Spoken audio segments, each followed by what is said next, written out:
Thinking about hiring a VA for your coaching business?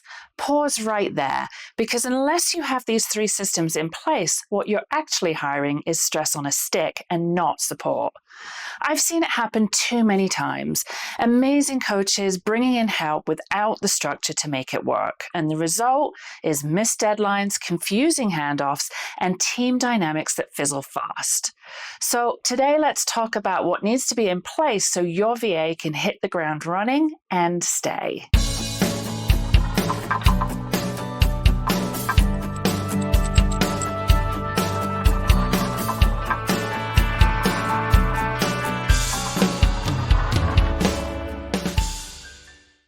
Welcome. If you're new here, I'm Jackie Appleby, online business manager, business coach, and your guide on this journey towards not just building a thriving coaching business, but creating a truly transformative one. I help coaches like you stop drowning in admin and start leading with clarity. And around here, we don't just build coaching businesses, we shape CEO mindsets and scalable systems that free you to do what you want to do best, which is coach. So let's start with the first step, and honestly, the most overlooked, the reoccurring task audit. Here's the deal. Most VAs are doers. They shine when they're given repeatable, clearly defined tasks. Think podcast publishing, workflows, invoice follow-ups, calendar management. They thrive in structure, not in vague one-off asks like, can you draft a proposal for this client I just met over coffee? And that's not a knock on them, it's about fit. You wouldn't expect your bookkeeper to rebrand your Instagram, right? That's why conducting a recurring task audit before you hire is essential. You need to know what you're handing off, how often it happens, and whether it can be turned into a repeatable system. Start by tracking everything you do in a typical week or 2, and be ruthless. Admin, client work, content, scheduling, all of it. And ask, is this in my zone of genius? Do I enjoy it? Does it drive revenue or impact? Anything that's outside of your genius zone and happens regularly, that's delegation gold. Those are the tasks that your VA can take over faster and more efficiently with fewer bottlenecks once they're onboarded. And the bonus tip here is that once you know the reoccurring tasks you're delegating, you or your VA can begin documenting the steps. You don't need perfect SOPs to start, but even a simple Loom video or a checklist can go a long way. This step isn't busy work, it's leadership.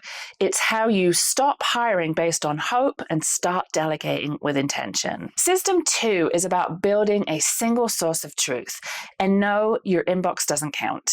You need a central task management system that keeps both you and your VA on track. Think of it as the operational brain of your business. Because here's what shouldn't be happening. Sitting in the middle of a coaching session and suddenly thinking, wait, did that new client's invoice go out? And your VA, they shouldn't be guessing which channel they need to check for the answer. Was it in Slack? Was it in email? Was it a comment in a Google Doc? This is where so many coaches unknowingly set their team up to fail by scattering information across too many platforms, or worse, relying on memory delegation instead of documented systems. Your task management hub, whether it's ClickUp, Asana, Notion, Trello, or one of the many, should house your task list, including due dates and owners, your SOP operating procedures, and your ongoing project timelines.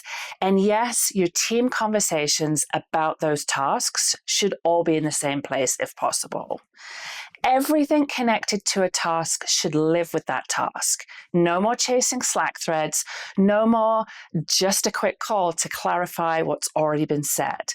With the right setup, you'll know what's been done, what needs doing, and where to look for updates or questions, all in one place. And the bonus here is that this reduces the need for 17 quick meetings a week just to stay aligned. Your system is doing the project management so you can stay in CEO mode. And finally, system 3 is your onboarding system for your VA. Because let's be clear, your VA is not a mind reader. If you want them to succeed, you have to set them up to win from day one. There are 2 parts to this.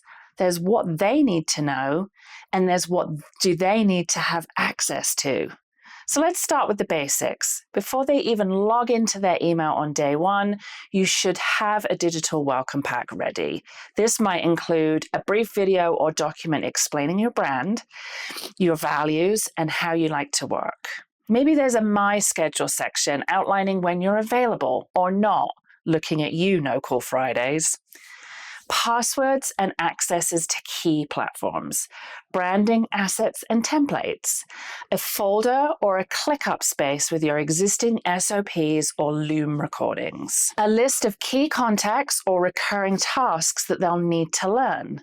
Because nothing kills onboarding momentum faster than scheduling a training call that ends up being 45 minutes of, hang on, let me find your login. Also, let's talk about contracts. Not all VAs come with ready-to-sign agreements. If things like non-compete clauses or confidentiality are important to you, and they should be, you need to provide a contract that covers expectations and protects both parties. And then there's payments. Don't leave this until the invoice lands. Ask beforehand, how do they like to get paid? Do they use PayPal, Wise, direct deposit? Do they take credit cards? Do they bill in advance or after the period is done? And what happens if you're unhappy with the work? How do they track their hours? Every VA works slightly differently, and the more that you clarify up front, the smoother the relationship will be. And above all, this onboarding process makes your VA feel like they're stepping into something with purpose, not trying to untangle chaos. That's how you build loyalty, trust, and a team that sticks. So before we wrap up, I want to leave you with one final thought. These systems are important, but how you treat your VA matters just as much. Lately, I've heard one too many coaches say things like, isn't she just a VA?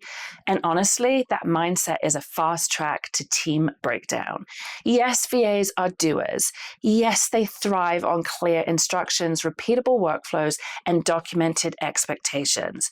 But they're also people with a valuable skill, a business of their own, and often multiple clients that they support. Unless you're hiring somebody full-time, your VA is not at your beck and call. They're professionals just like you, and working with one successfully means leading with clarity and mutual respect. This can be an adjustment, especially if you're coming from a corporate background where teams were salaried, full-time, and pivoted when you needed them to. That's not how contractor support works, and honestly, it shouldn't be. If you want a VA who grows with your business, who anticipates your needs, and who takes initiative, it starts with how you onboard and how you lead. Clear expectations, consistent communication, and most importantly, respect. So, ready to delegate with confidence? If this got your wheels turning, I highly recommend downloading my Coaching Business Simplification Blueprint.